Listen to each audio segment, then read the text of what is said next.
변화산, 우리가 변해야 화목하게 산다.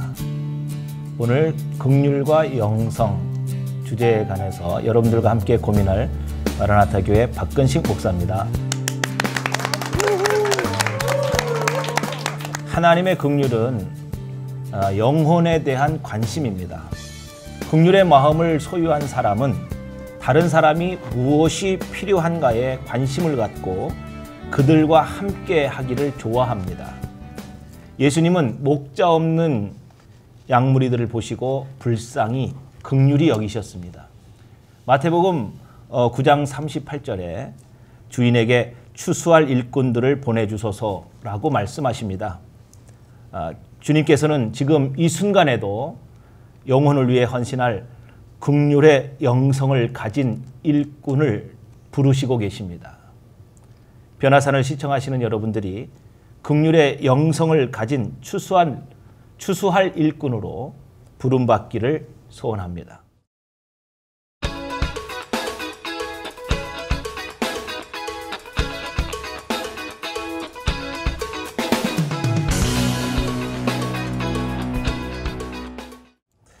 긍휼의 반대는 냉담입니다.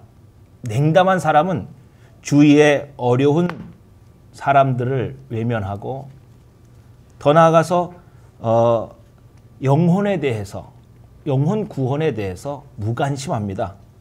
그러나 성도는 긍휼의 마음을 소유하고 있는 하나님의 사람입니다. 따라서 성도는 당연히 긍휼을 실천하게 되어 있고 그렇게 살아갑니다. 이것이 성도의 표지입니다. 19세기 말 미국 전역에 성결 부흥 운동을 일으켰던 보리찌 박사는 성결을 체험하면 교회 밖으로 뛰쳐나가서 복음을 외치며 가난한 자, 병든 자, 소외당한 자들을 돕고 구제 사역에 앞장서야 한다고 말했습니다. 그렇습니다. 성령을 체험하고 긍휼의 마음을 소유한 자는 교회 안에만 앉아 있을 수 없는 것이죠. 교회 밖으로 뛰어나가서 세상의 빛과 소금의 역할을 감당하면서 긍휼을 실천해야 하는 것입니다. 그렇다면 그리스도인들이 구체적으로 어떻게 긍휼을 실천할 수 있을까요?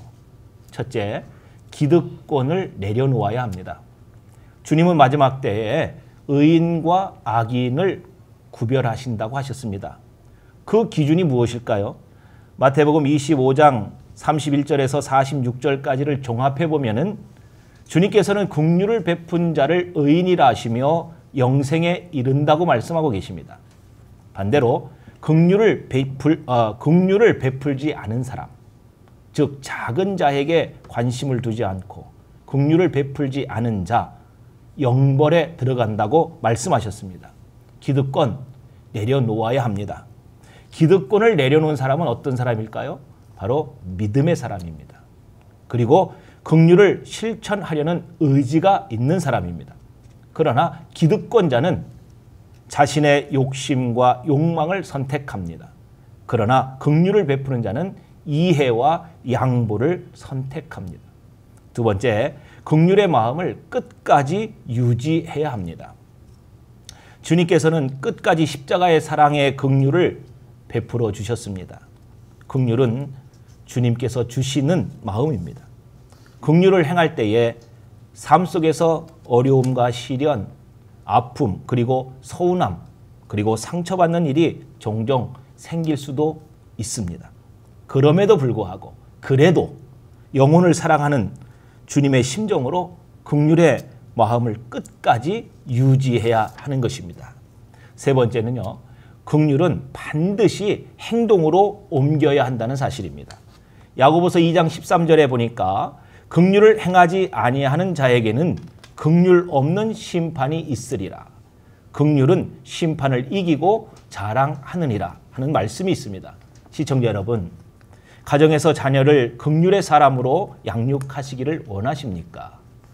그렇다면 매일 삶 속에서 긍휼의 모습을 보여주어야 합니다. 자녀들 가슴에 평생 잊혀지지 않을 감동을 줄 수 있는 행동하는 긍휼, 이것이 필요합니다. 교회나 직장에서도 동일합니다.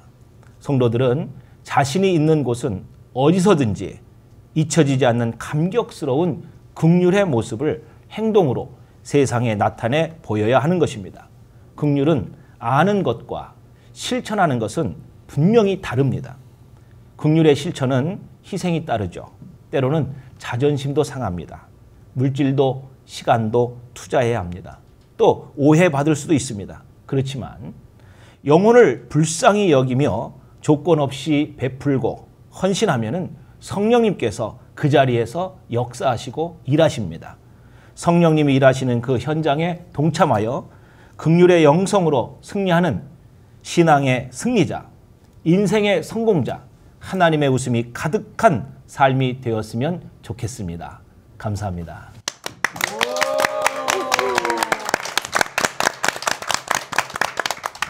안녕하세요.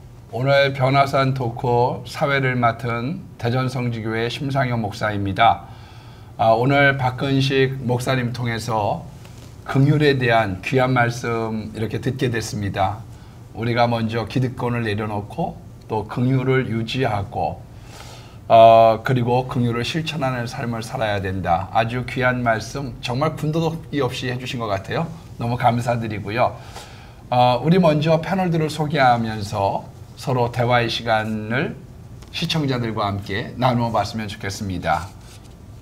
행복비전 연구원장 민승기입니다. 반갑습니다. 비전교회 섬기는 백광현 목사입니다. 반갑습니다. 학원복음화협의회를 섬기고 있는 민병호 목사입니다. 반갑습니다. 마라나타 교회 박근식입니다.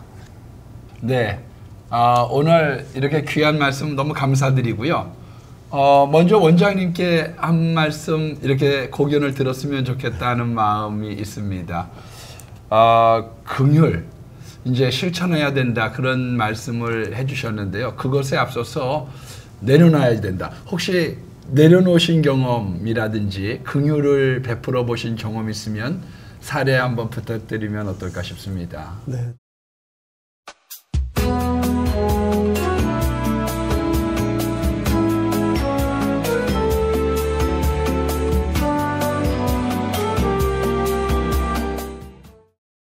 딱히 맞는 사례일까 싶긴 한데 그 생각이 나서요. 실제로 제가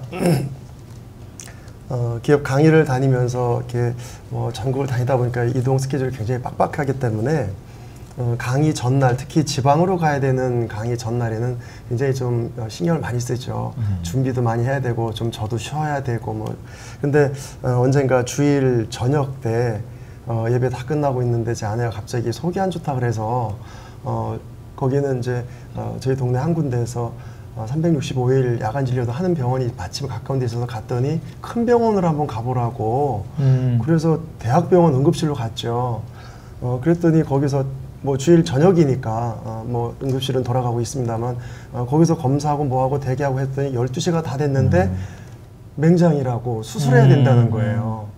예. 그래서 그 시간에 수술 준비라고 해서 수술 끝나고 그리고 맹장이 또 깊이 있어가지고 수술도 다른 때보다 오래 걸렸다 그러고 그리고 회복실로 이렇게 들어왔더니 지금부터 3시간인가 동안은 자면 안 된다고 환자가 이미 저는 밤을 콜딱 새워서 이제 동이 트기 직전인데 재우면 안 된다고 하니 저도 같이 잘 수도 없고 깨우고 하면서 10분도 안 자고 다음날 근교에 가서 강의를 하루 종일 했던 적이 있거든요. 네.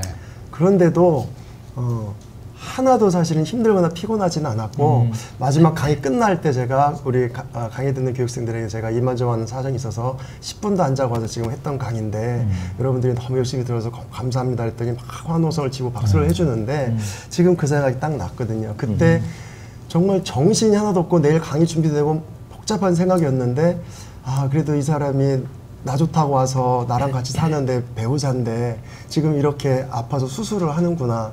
제 아내는 또 애도 수술해서 낳거든요. 네. 벌써 이거 몇 번째 수술인가 막 이런 생각이 들면서 10분도 안 잤는데도 강의 끝날 때까지는 속상하거나 뭐 화가 나거나 왜 하필 이런 때 아팠어? 이런 생각이 들질 않고 예. 너무 내가 더 잘해줘야 되는데 하는 마음이 막 들었던 기억이 나요. 네. 그래서 감사하게도 하나님께서 그때 짜증 내지 않고 병간호할 수 있는 긍휼의 마음을 주셨던 거 아닌가. 그러니까 제 아내도 지금도 그 얘기를 가끔하면서 너무 나중에 그 다음날 강의 꼬박 세우고 한 거 생각하고 고맙다고 그래서 좋은 관계를 맺게 되는 좋은 기회가 한번 있었습니다. 맞습니다. 제가 이 민 원장님 말씀을 듣다 보니까요. 사람들이 가장 긍휼을 베풀고 또 베풀어야 될 대상이 누구냐면 가까운 사람이거든요. 근데 그게 잘 안 되는 경우가 많아서 섭섭해하고 부부싸움이나 이런 자녀나 가정의 문제가 번지게 되는 것 같습니다. 예. 왜 하필이면 이때 예. 그런 마음이 사람들에게 들고 그게 전달되면서 아마 서운한 감정으로 이렇게 싹 트어지지 않을까 싶네요. 그런데 아주 참 좋은 경험 말씀해 주셨습니다. 우리 백 목사님 한번 말씀해 주시죠. 예, 긍휼 얘기 들으니까요. 공부할 때 보니까 긍휼이라는 단어가 원어가 그 히브리어가 라힘인데 그 엄마의 자궁, 아기집을 라훔이라고 하는 그 라훔에서부터 라힘이라는 긍휼이 왔더만요. 그러니까 엄마가 아무 보호 장치가 없는 아기를 몸에 가지고 있을 때 그 엄마의 아기집이라는 것은 최상의 조건, 최고 부드럽고 최고 따뜻하고 양분이 공급되는 그건데 우리가 누구에게 긍휼을 베푼다 하면은 그런 어머니의 모성 본능이 발현되는 그런 곳이다. 그렇게 이제 공부를 했어요. 여자들에게는 모성 본능이 있죠. 남자들에게는 보호 본능이 있거든요. 이게 하나님의 긍휼을 이렇게 우리에게 허락해 주신 것 같은데 재미난 얘기하면은요. 저는 저랑 방같이 쓰는 그 이쁜 여자가요. 곰과라기보다는 여우과입니다. 어느 정도냐면은 제가 분명히 알아요. 자기가 이런 거 다 막에 딸 수 있습니다. 근데 가지고 와요. 아 이거 안 따져. 그리고 탁 주면 제가 이렇게 따주잖아요. 그럼 짱 이러고 간다고요. 그러면 내가 인정받은 거 아니겠습니까? 그러니까 그 엄마의 딸이 또 하나 있는데 이 딸이 아기 때 아빠 개미 아빠 개미 아빠 개미 막 그래요. 제가 모르는 척하고 딴 데 보고 있으면 에이씨 그리고 땅 때린다고. 이렇게 긍휼을 다 사모하는구나. 인간의 본능이. 그래서 이제 자꾸 나이 들어가고 이제 어른 된 다음에는 이제 목회라는 게 뭘까? 하나님 일이라는 게 뭘까? 하나님이 우리를 아비가 자식을 불쌍히 여김처럼 어미가 그 태의 자식을 잊지 못하는 것처럼 긍휼히 여기는 마음 아닐까? 그러면 목사야, 너 목회한다 그러면 뭐 하는 거겠냐? 너한테 붙여준 너희 성도들 그냥 안아줘라. 긍휼히 여겨라.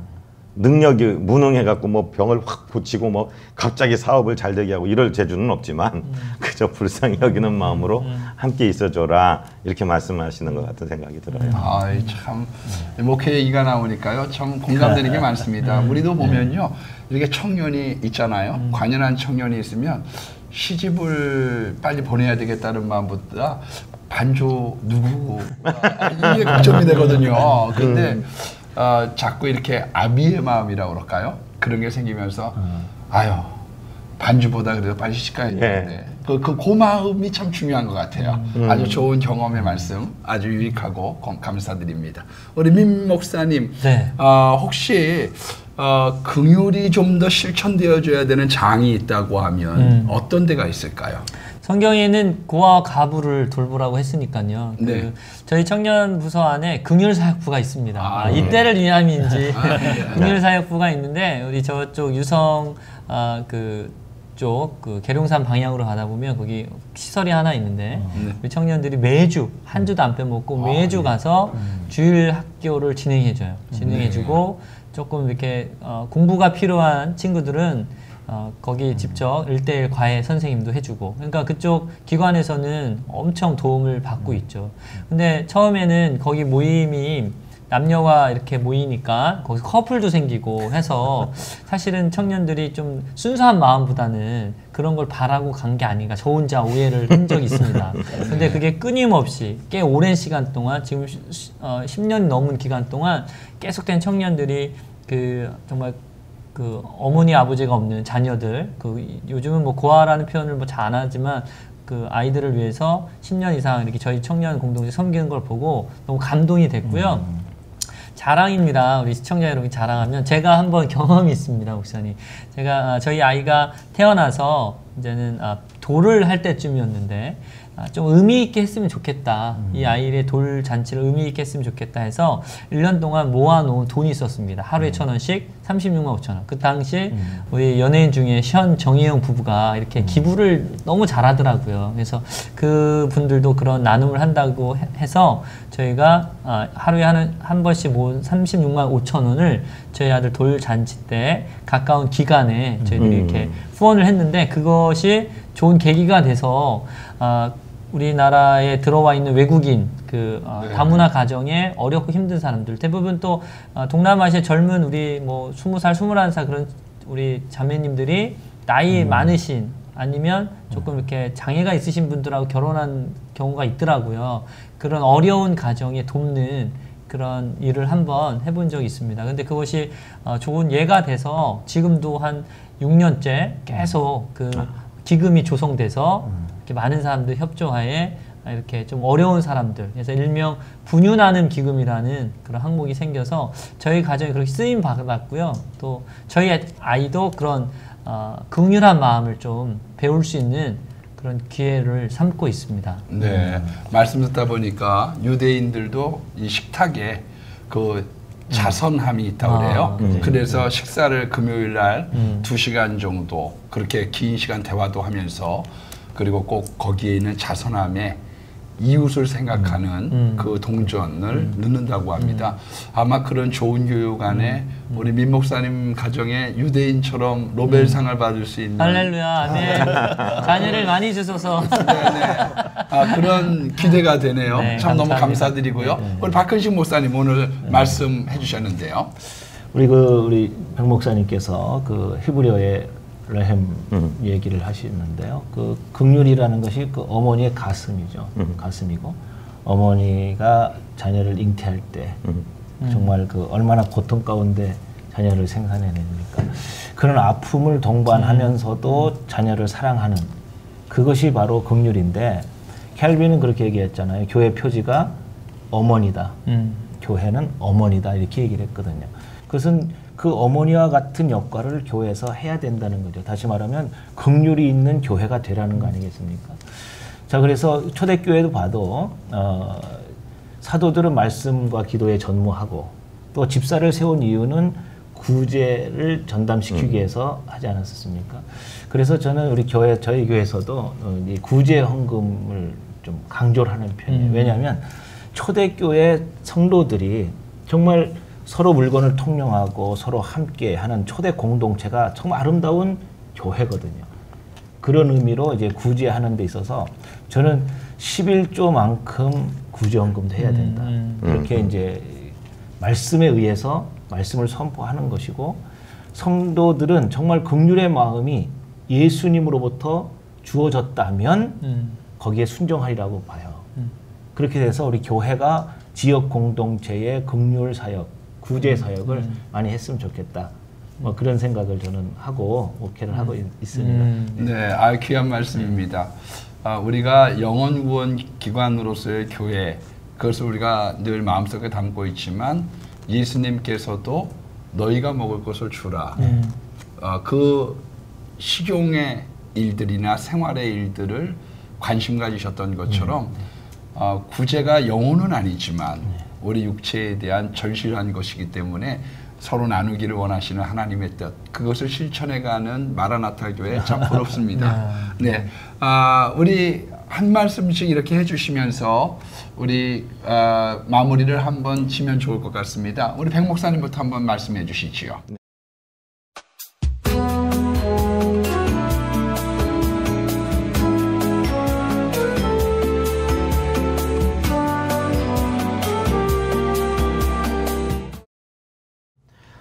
긍휼을 베풀어야 구원받는 것은 아니겠죠. 그러나 긍휼은 구원을 받은 성도라면 당연히 자연스럽게 나와야 되는데 오늘 아까 목사님 토크를 통해서 어떤 마음을 가져야 되느냐. 기득권 내려놔라.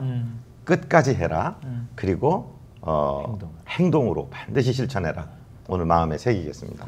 감사합니다. 우리 민 원장님 말씀해 주시죠. 네, 갈수록 사회가 각박해지고 살기 어렵다고 하는데 그럴 때일수록 긍휼의 마음이 그 사회에 깊이 퍼져 있는 곳이 진짜 선진 사회가 아닐까. 우리나라도 빨리 그런 의미의 선진 사회가 곧 됐으면, 그리고 우리 믿는 성도들이 그런 일에 앞장서는 그런 모습이 있었으면 하는 생각을 했습니다. 네, 우리 네. 민 목사님. 네. 종친이 나오셨어요. 저도 우리 청년들에게 이렇게 긍휼 사역에 대해서 많이 강조하면서 이야기를 하고 있습니다. 특별히 제가 모범이 되니까 우리 청년들도 따라오는 경우가 가끔 있더라고요. 그래서 우리 한국교회가 또 우리가 섬기는 교회가 우리 성도님들이 이 긍휼 사역을 좀 잘 아까 우리 강사 목사님, 우리 박 목사님 말씀하신 것처럼 행동하는 것까지 꼭 이루어졌으면 하는 마음, 저도 마음에 잘 새기도록 하겠습니다. 네, 박 목사님. 저는 이 긍휼의 영성을 준비하면서 누가복음 14장 12절에서 14절에 보면은 예수님께서 가르쳐 주신 그 긍휼의 그 모범 답안이 나옵니다. 잔치를 베풀 때에 벗이나 형제나 또 부자나 뭐 이런 이웃을 초청하지 말라는 거죠. 왜냐하면 품앗이가 되기 때문에. 그건 긍휼이 아니라는 거죠.